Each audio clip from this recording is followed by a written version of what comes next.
এটি ইয়াসিন স্যারের বাসা না? হ্যাঁ এটা তো স্যার এটাই মনে হয়। স্যার আসসালামু আলাইকুম। ওয়ালাইকুম আসসালাম। আপনারা? এটা কি ইয়াসিন স্যারের বাসা?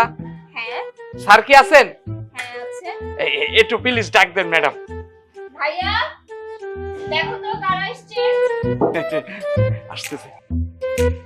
আসসালামু আলাইকুম স্যার। ওয়ালাইকুম আসসালাম। কি ব্যাপার? এই আজকে তো শুক্রবার না, তোমরা আজকে আইছো কে? স্যার আমরা আজকে ভিক্ষা করতে আসিনি, আজকে আইছি আপনার দাওয়াত করতে। এই যে এনেন আপনার দাওয়াত পত্র। আচ্ছা, তোমরা আমার দাওয়াত করতে আইছো মানে? এই তোমরা তো মানুষের বাড়িতে ভিক্ষা করে করে খাওয়া, আবার আমার কিসের দাওয়াত? ভালো কথা, এটা কিসের দাওয়াত?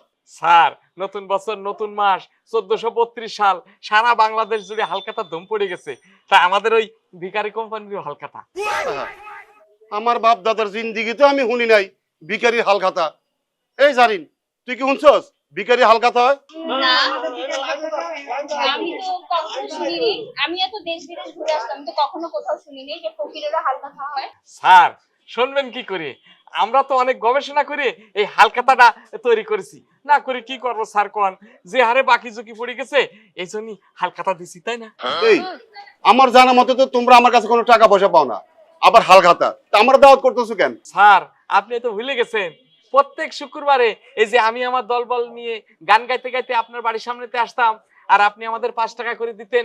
যখন খুচরো থাকতো না তখন কি কইতেন, পরে আসো পরে আসো। কিন্তু স্যার আমরা ব্যস্ত মানুষ তো, আমরা আর ফিরে আসতে পারিনি, তাই খাতায় লিখে রাখছি। এই যে এই দেখেন তো কয় টাকা। ইয়াসিন আলী খান, 21 সপ্তাহ বাকি, 5 টাকা করে। স্যার তাহলে 105 টাকা হয়, আর আপনার জন্য ডিসকাউন্ট 5 টাকা কমে আপনি 100 টাকা। আচ্ছা, আমি যে তোমাদের কাছে কইতাম আমারে মাফ করো মাফ করো, তোমরা আমারে মাফ করো নাই? স্যার ফকিরের আবার মাপ হয়? আমাদের জীবনে মাপ বলে কোনো কথাই নেই স্যার।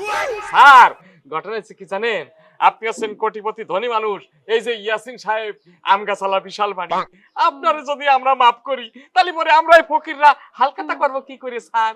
এই শোনো, এই তোমাকে হালখাতা মালখাতা আমি দিতে পারবো না, তোমরা এখন যাও।